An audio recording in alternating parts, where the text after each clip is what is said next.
How you doing, everybody? My name is Javier Mackey. You're with looking over strange terrain, and I'm a retired Special Forces Green Beret. I joined the Army in 1998.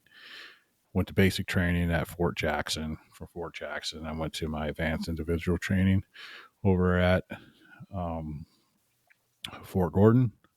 I was there for roughly about 9 months, depending on what time frame I remember. It was like 9 months, 9 to 10 months. There, I was trained as a satellite systems communi- a satellite communication systems specialist.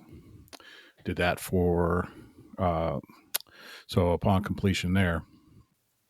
Once I graduated my advanced individual training, went straight to Fort Campbell. That was my first assignment, home of the 101st Airborne Division Air Assault, with orders to go to jump school.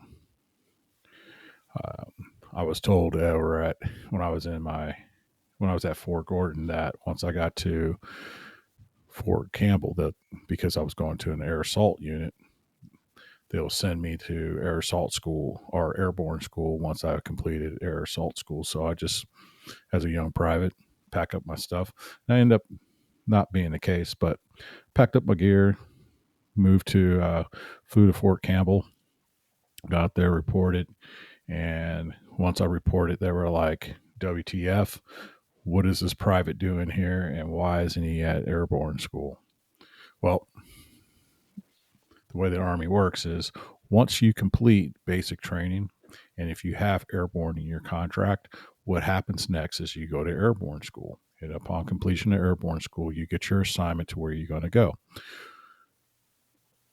Well, I kind of gamed it a little bit. I knew this. I played dumb when I got my orders at Fort Gordon. I didn't say anything about it. Why? Because I wanted air assault school as well on top of air assault or airborne school. So I go to air assault school, completed, had a great time. It was one of those instances where I felt like, well, yeah, this is why I joined the Army. And then I go to airborne school, and about this time, I am married. I had gone to Fort Campbell, been there for a few months, met my wife, got married, and now we're living in an apartment. I kiss her goodbye, go to airborne school for a month, and that's how our marriage started. I completed airborne school, came back to Fort Campbell with orders to go to Fort Bragg. Now, originally I had orders to go to Germany, but those got canceled. Then they were like, hey, we're going to send you to Korea. But then I had airborne, and they were like, no, we're going to send you to Bragg. That's where they need you. So, pack up my pregnant wife. We hop in our cars, and we drive to Fort Bragg, North Carolina. And this is where we spend the next 16 years of our lives together, raising our children, buying homes. And this is this very same place where my career took a trajectory that I can only that I only read about in books. So this is around 2000, the year 2000. Y2K is kicked off. We got all these crazy things going on in the world, and it was 2001. So I really enjoyed the 82nd. First, let's just talk about the 82nd. 82nd Airborne, like the 101st, is one of the divisions in the 18th Airborne Corps, one of many divisions in the 18th Airborne Corps that are ready to deployable at any given time within 18 hours. So, that being said, there's a lot of Kool-Aid being drank in the 82nd during this time period, that we are America's shock troops, that we are the ones that are going to go out and punch the enemy in the face the moment something bad happens in the world. And I was totally on board with that.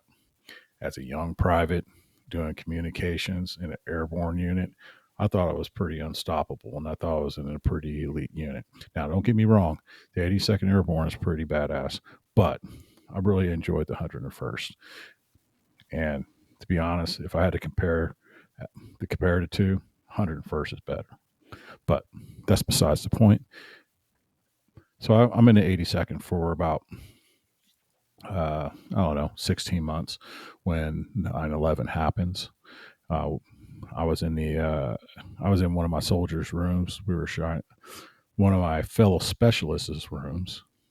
I don't want to call him my soldier because I was his team leader, but at the end of the day, we were the same rank.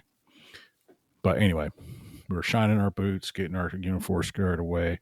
I can't remember what day of the week it was, but I do know every day in a Pogue unit is motor pool day. So I was going to go. We were just getting ready to get our uniform squared away for our in ranks inspection, and then we were off to the motor pool for the rest of the day, getting our uniforms all messed up for no reason whatsoever. But anyway, while we're sitting there shining our boots and jaw jacking, we were watching Fox News, and that's when we noticed the first plane hit.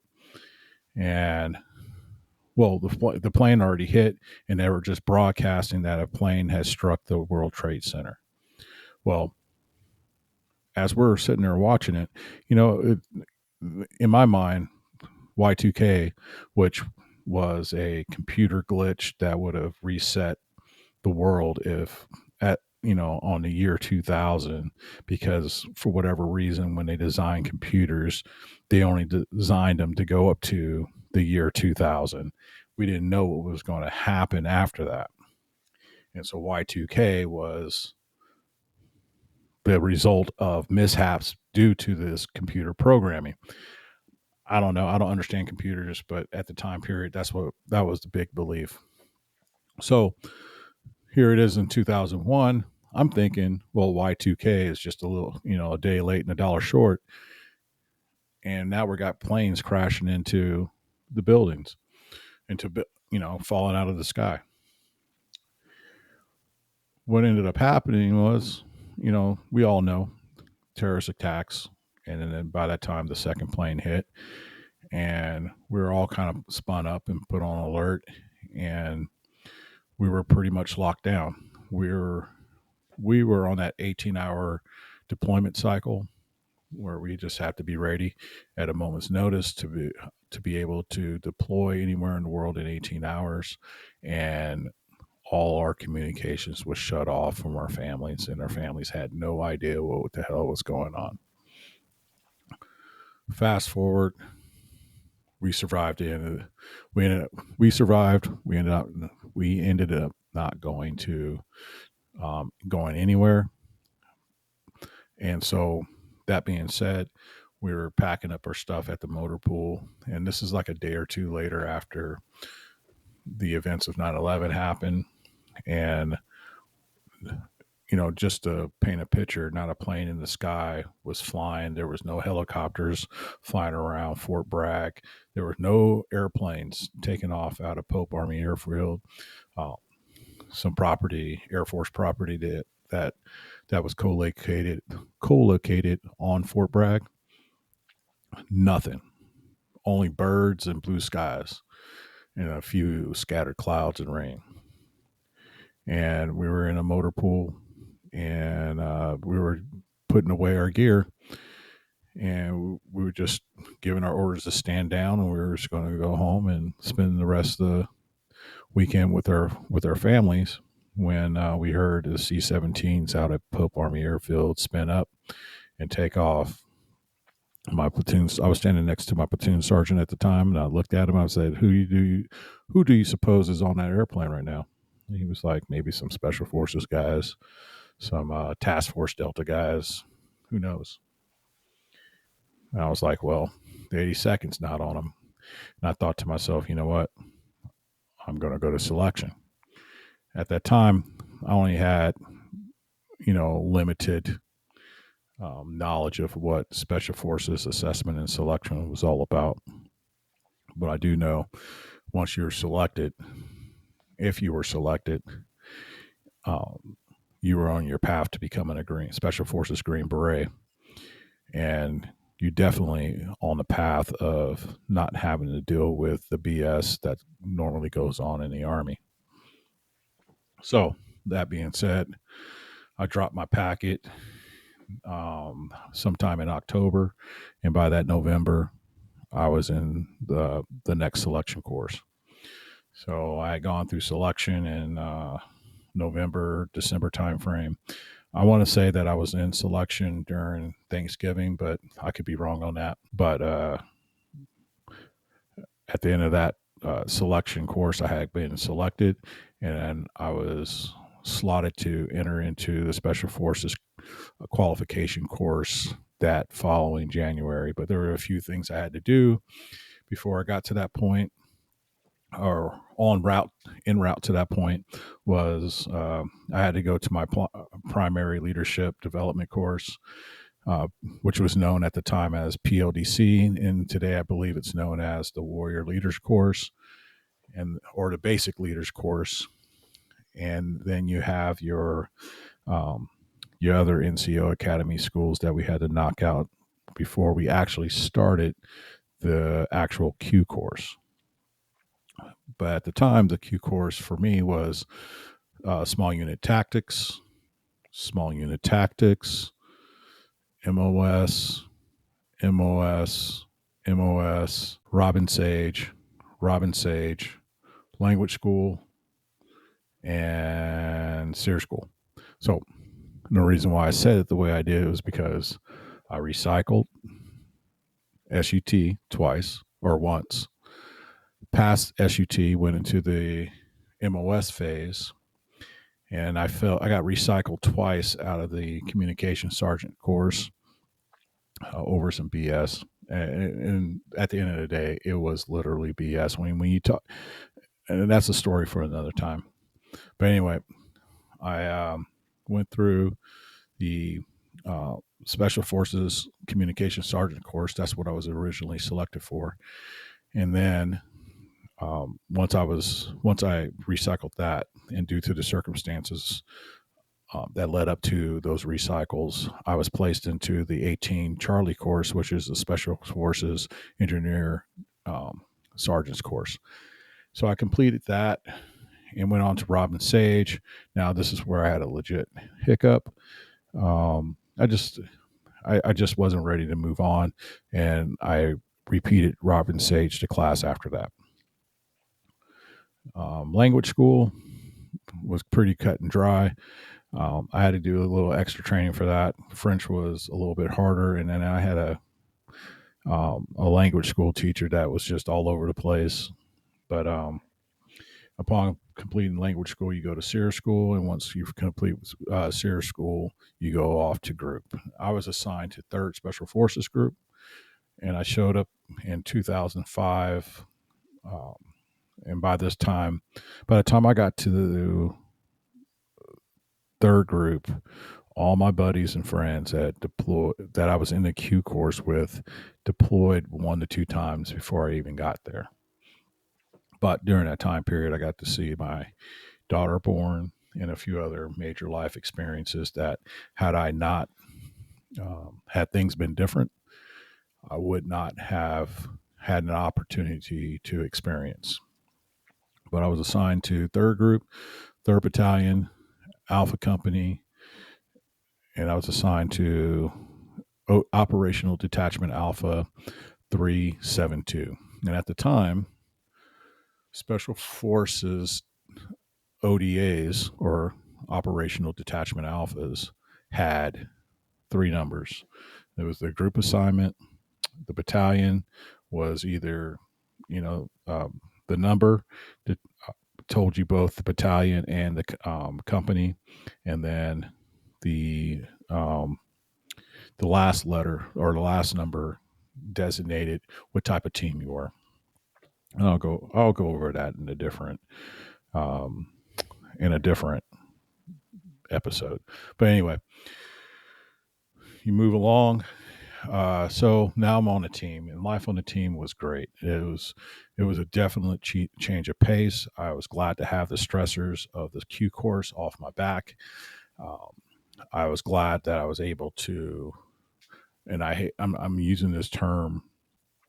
Uh, I'm not using this term lightly, but you had an opportunity to kind of relax and kind of focus now on your job, focus now on what the mission is, learning your mission, learning the guys, and so forth. So it was cool.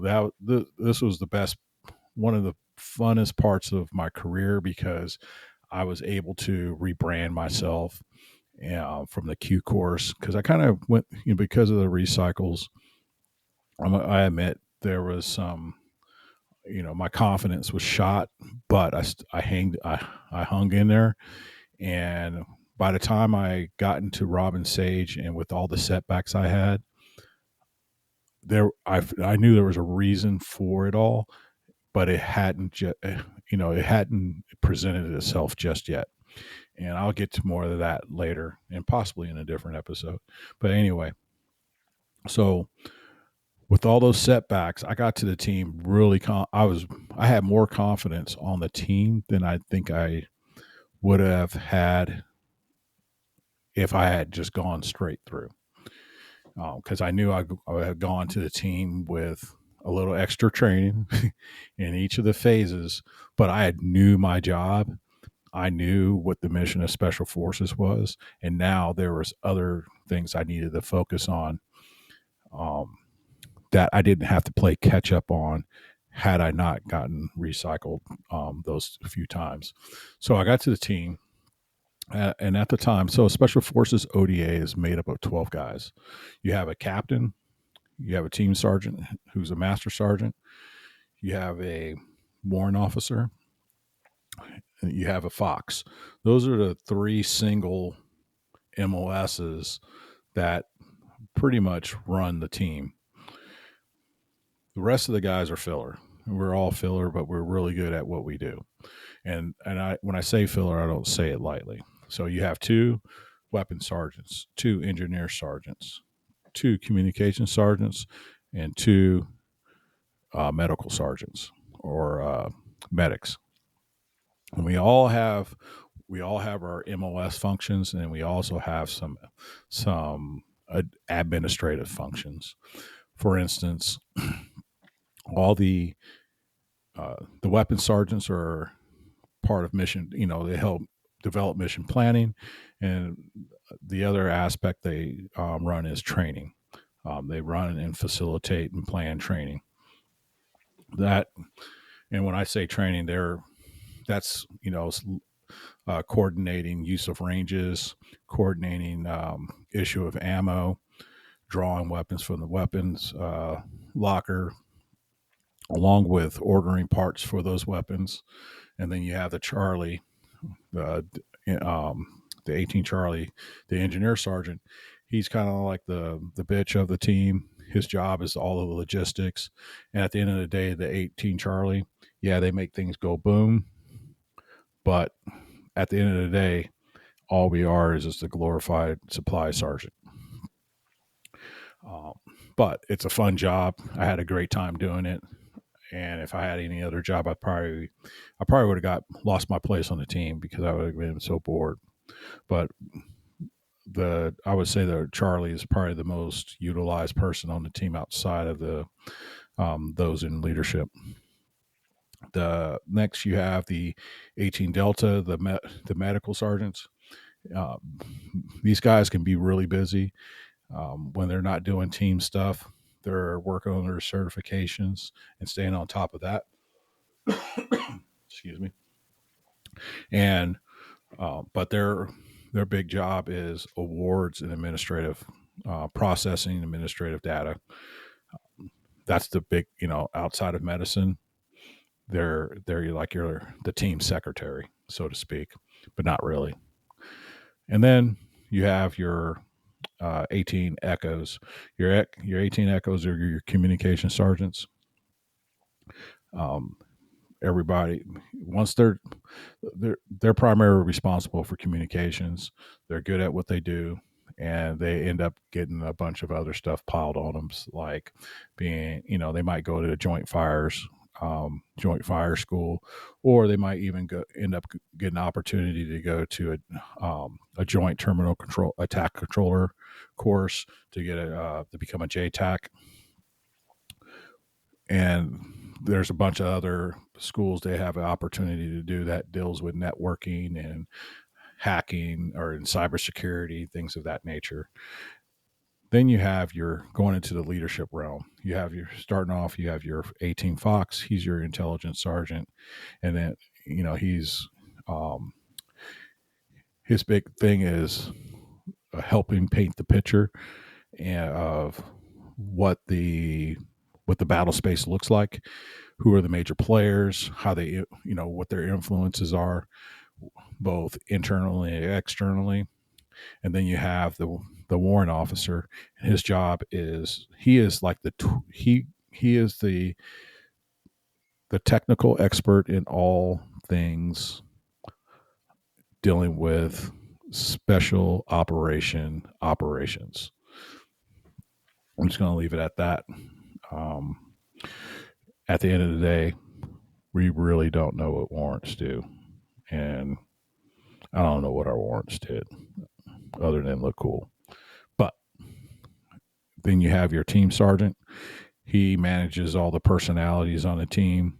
He is overall in charge of the team. And then you have the captain, who is summer help. I mean, he's going to be there for 2 years and he's going to leave. And guess what? The rest of us are going to be on the team partying hard.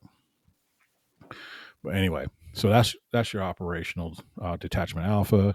I got sent to my team.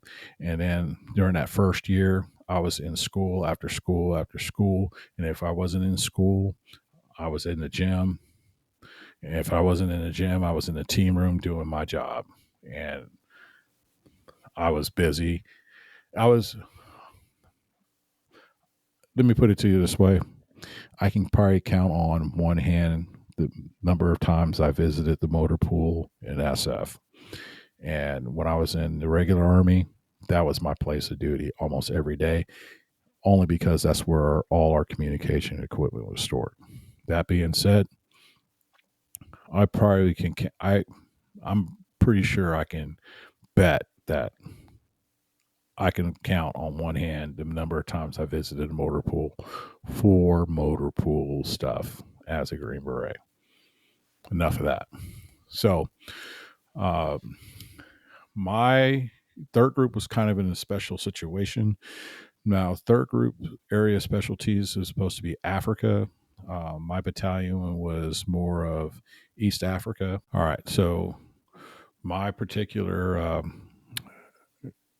area specialties was supposed to be East Africa, but we spent let me put it, long story short, I never been to Africa. I was supposed to go, but we never went. So that being said, I spent the entirety of my deployments in Central Asia, that being Afghanistan, Kyrgyzstan, and Tajikistan, but mostly in Afghanistan. I did do one deployment in Jordan for a few months, but that's about it. That's about the extent of it. I'm here to say that I got to during my operational time, which was between 2005 and 2015, I deployed 9 to 10 times to either Afghanistan, Kyrgyzstan, or Tajikistan. I